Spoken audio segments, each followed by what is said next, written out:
We are now extracting our honey using the extractor. We decided to remove the chair and put its legs. It was much sturdier that way. But there you go. It's spinning. And this is the speed it is right now. Yeah.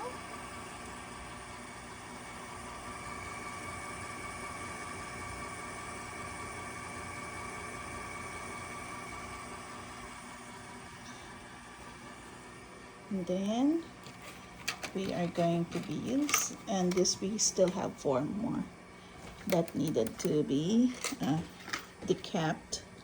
Remove the cap and place in there. We could do 8 at a time, but we decided to do it 4 at a time. It'll be more secure that way.